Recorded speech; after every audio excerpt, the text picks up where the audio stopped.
Awaken to hair growth. Awaken to hair growth because there is possibility to get your hair back. Awaken to hair growth because we're not told that we're able to conquer and overcome alopecia. Awaken to hair growth because I want to be a positive light and beacon for you because I've healed my alopecia and now I help others do the same with different types of alopecia, men, women, children of all ages, of all races and ethnicities. Hi, everybody, and welcome back to the Alopecia Angel podcast. I am your host, Johanna, and today we are talking about what to do when you are diagnosed with alopecia. And I'm going to present the information here as if you were my sister, as if you were my brother, as if you were a close friend, as if you were someone just very close to me, just exactly how I would want to be treated. Because at the same time, I know that when people come to me, they come to me seeking and searching for true information, seeking and searching for the wisdom and the nuggets of wisdom so that they can improve their situation, so they can heal faster and in less time. I know that it's possible for you, just like it's possible for me to have already healed, and it's possible for you too. And so if you are my brother, sister, friend, cousin, I would say that there's a couple of things that you need to do when you're diagnosed. First, don't think that throwing money at the problem is going to solve the problem. Many times you think that grabbing the PRP, grabbing biotin, grabbing a bunch of other things, a hair transplant or going to the medical doctor and, getting all the medications that they have to offer, all the injections, all the trials, all the JAK inhibitors, etc., throwing all this money onto your situation is going to help it. So the first thing I would say is that once you're diagnosed is to pause and survey the landscape, because as you know, changes happen and things change. So for example, as of today, there are no medications out there that will give you long-term results without risks or side effects, without hindering your health, without hindering your fertility. This is why I took the natural approach. So I would say pause, because potentially when you're listening to this podcast episode, it's December, and maybe in December, something else changes and options change, right? So first pause and survey the landscape. What's out there? What's not out there? Number two, I would say save your money, do the research.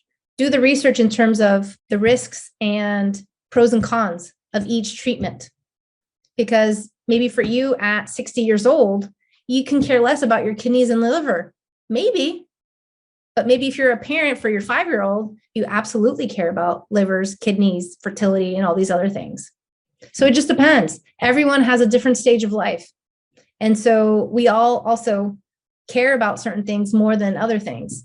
However, if you're listening to me and you want the natural approach, more than likely, it's because you want to follow a natural approach where you will be in intact health and more than likely upgraded optimal health, because that's what we're striving for, better health than we were yesterday, right? Always better health than where we were yesterday. So pause, survey the landscape, look at the pros and cons to everything, and then also understand that without change won't happen. Without changing certain things, change won't happen. Another tip I would give you is that you may think that you've done it all. You may think that you know it all. You may think that you already live a super healthy diet and lifestyle. And I would say that you probably have blind spots. And until you're okay with having those revealed, that's when the magic happens. Unveiling the blind spots so that you can rectify them and move on and surpass alopecia. Because the blind spots hold us back. This is why I took more than 3 years, because there was foods, there was things, there was habits, there was etc. that were holding me back. And I was in denial. I was in denial the whole time. I was in denial because maybe I didn't want to let it go. Maybe because I didn't want to really believe like, oh my gosh, this is hindering me. And it was holding me back. It was my narrow-mindedness. I wasn't open to really believing, because everyone said that these things were healthy, because everyone touted these things as healthy. But for me, with alopecia, it was not healthy. And let me give you an analogy. You've seen the beautiful lawns and the beautiful grass at golf courses, right? It's almost like different shades of green. It's manicured. It's all like the same level. It's like a buzz cut on a kid. It's all at the same level. It's beautiful, right? Well, that grass is gorgeous and grows a certain way. But what about your neighbor's lawn or the lawn or from across the street where there's dogs and cats that do their bathroom duties on the grass and leave marks, leave burnt marks, essentially, on the grass? You've seen it. You know, it's like those big yellow spots and stains on someone's lawn. And that grass is very different from the grass at the golf course, right? Very different. It grows differently. It recuperates differently. It heals differently.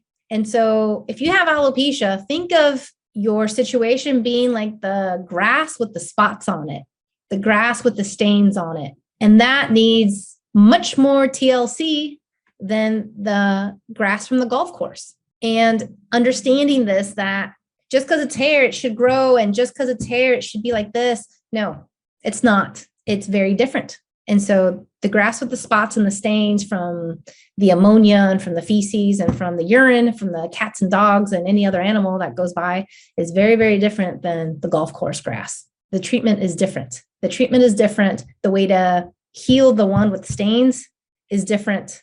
The way to protect it, the way to like bring it up to the level of the golf course is also different. It's different. Be mindful of that.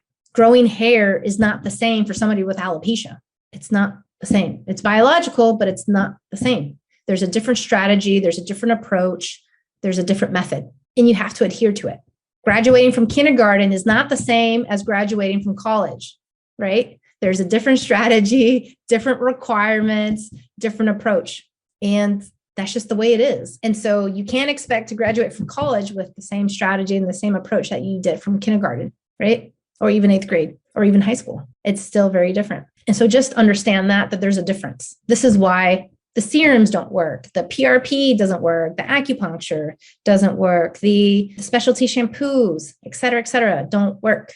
You're wasting your money. Don't do it.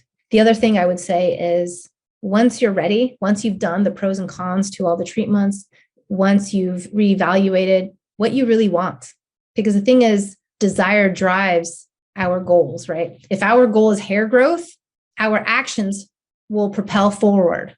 It just depends how much you value your hair. It depends how much you value your health is how far you're going to go, because going the extra mile is needed. And when I say this, I mean it, because for example, if it was so easy to grow back your hair, then the biotin and everything else that you've tried in the past would have worked, but it hasn't. And so this is why you need to go the extra mile. It needs to be in a different way, in a different manner, with a different strategy. The other thing, what I would say is that you can do so in less than 8 weeks. And so, for example, high school for me was 4 years. 8th grade was 8 years. And my master's was like another 2 years. And imagine if somebody could say to me, you can do all that education in 2 months and graduate with a master's degree, sign me up. I'd do it tomorrow. But this is your choice. You have the choice to prolong the situation, and you have the choice to shorten the situation. Just like you have the choice to pay off debt in less time, or you can choose to pay it off in longer installments. You have that choice. You have that option. There are options out there. Healing in less time is possible for everybody, regardless of age, race, ethnicity, or type of hair that you have. The other thing that I would say when you're firstly diagnosed is that the quicker you approach healing alopecia, the better it is, because 25% of people go on to acquire a second or a third autoimmune disease. And those are statistics, those are facts. And I didn't want to wait around to acquire a second or a third autoimmune disease. And I know you don't either. Alopecia is already debilitating as it is in multiple senses and on various levels, but I can't even fathom the idea of having a second or a third autoimmune disease. That's probably, I haven't experienced it myself, so I can't speak, but I can imagine that it would probably feel like everything has been hijacked. I mean, I already felt that way with alopecia, that my body has been hijacked. And so I can only imagine that it would compound the severity of the symptoms. It would compound the severity of my feelings. It would compound the severity of everything else. So if you already do have a second or a third autoimmune disease, you can reverse them as well. And you can also lessen the symptoms. And it's a day-by-day approach, because that's all we have. It's day by day. And focus on the now. That's another thing I'd say, is to focus on the now. Focus on what you can do now. Focus on what's available to you now versus thinking 8 months, 10 months down the road. Focus on now, because now is what we all have, is right now. That's all we have. There's a great book by Eckhart Tolle. It's The Power of Now is what it's called. And once I read that, all the anxiety, a lot of the depression, and a huge portion of my stress went away. Eckhart Tolle, The Power of Now. The Power of Now encourages, recommends, and forces you to look at the now, to look at what's going on right now, and to live within that realm of right now. Many times we think and ruminate about the past. Many times we live in fear, or we live in this uncertainty about the future. And I mean, I've done it myself. So yeah, I've been there, done that. But I remind myself with this book, with the teachings of that book, to focus on the now, focus on today. What's going on today? And what can I do today to be a better version of myself? What can I do today to improve my health? What can I do today to move the needle towards my healing, towards my hair growth, towards, all these other goals that I have, towards health in general? What can I do today? And the power of now, it really just wipes away a lot of that stress, because a lot of the stress comes from living in the future and living in the past. It really does. When you are just 24/7 in your mind, thinking about what if, or even in the past, you could be thinking about the what ifs and the what could have been, should have been, and all that just leads to more stress, more anxiety, more depression. And the thing is about the past is you can't do anything about it. It's done. Thing about the future is it's not even here. You don't know. There could be, a last minute situation where things change. That's another topic. Embrace change. Embrace change, because without change, nothing changes. Embrace change, because even though sometimes change is hard, more than likely it's a blessing in disguise. More than likely it's taking you to the right path. More than likely it's getting you on the right journey. More than likely it's helping you grow. Change is good. And sometimes, personally, I've never seen an aspect in life where change has been bad. I've always seen like silver linings through it all. Even with a death with a loved one, I've always seen a silver lining. And so this is why today is so important, because we can't predict the future. And so make today the best possible and do your best today. If today you can only give 20% of energy, of thought, of effort into your healing, into alopecia, into your journey, then 20% is it. That's okay. Be compassionate, forgive yourself. If tomorrow you can do 50%, fantastic, do 50. If the next day it goes down to 40%, that's okay. If the next day it jumps to 80, do 80. We can only do as much as we can do. And so we have to have compassion and grace for ourselves and do the best we can each and every day, and just be okay with that. That's also something that I learned with my alopecia situation, because I was living off of my savings and I didn't have a job, and I took out my savings to get to where I am in terms of my health and my hair. I wanted a solution, and I stopped at nothing to do so. The last thing I would say for someone who is recently diagnosed is to be mindful. Mindful, and this kind of goes hand in hand with throwing money at it, with throwing money at the problem and thinking that throwing money at the problem is going to help. But when you're mindful, you start to evaluate like what's good for you, what's not good for you. Intuitively a lot of times what's good for you and what's not good for you. And many times we're in denial, or we just don't want to, and you know what you need to do. And so I would say for anyone going through alopecia, get a guide, get somebody to hold your hand, get somebody to help you, get somebody who's done it, who's done the trek, who's seen the results, who's gotten the results, and who's kept the results, and who can take you to that next level. This is why we all have coaches. This is why Olympians have coaches. This is why basketball players have coaches. Football players have coaches. Any sport has a coach. Even Tiger Woods, being so amazing, significant player in golf, he has a coach. He has guides. He has mentors. Anyone who is great has had a mentor. I have mentors. I have lots of mentors. And so just like you have tons of teachers in school, there's always someone being able to teach you more. Always. There's always more to learn. And so grab somebody's hand who's been there, done that, and walk with them. And they will be able to show you the way. And I think this is imperative because now I actually see service providers in that same vein. If I want to, plant a garden, who am I going to go to?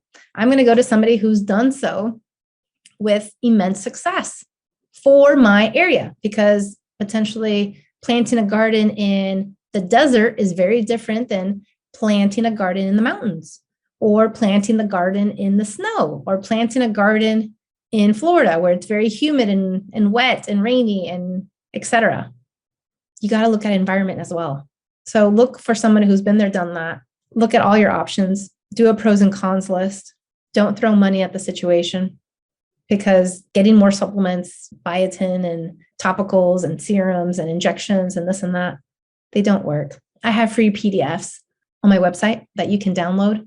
I have the link in the show notes where you can grab free PDFs on children, on medications that cause hair loss, on the side effects of common alopecia medicines and their risks along with it. There's a lot of information that I provide on my website.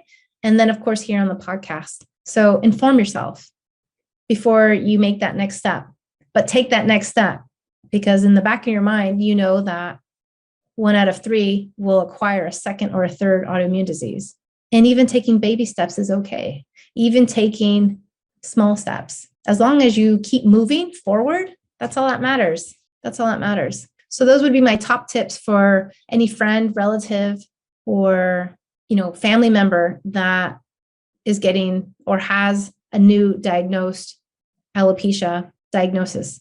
Lastly, I would say is that better heal now than later, because the common denominator in my clients is that they waited.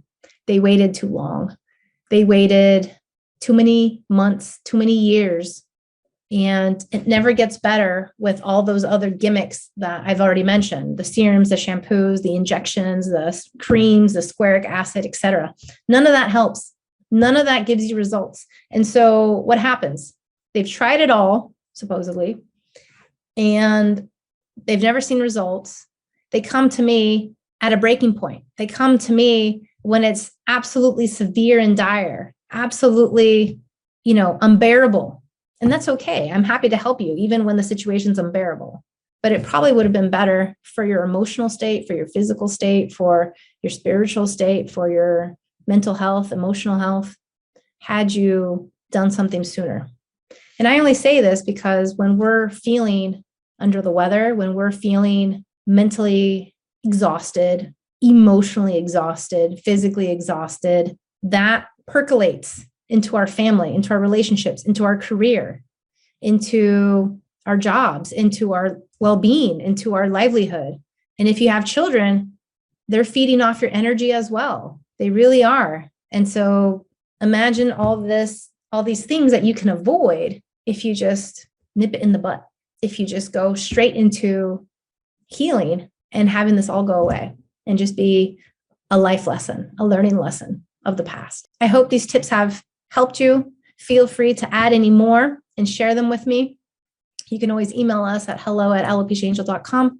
And you can always visit our website for those free PDFs, alopeciaangel.com/free, FREE. I look forward to speaking to you in the next time. Take care. Thank you for listening to the Alopecia Angel podcast, a positive light in healing alopecia. You can do this and we can help. Spread the word that reversing alopecia is possible by telling your friends and family.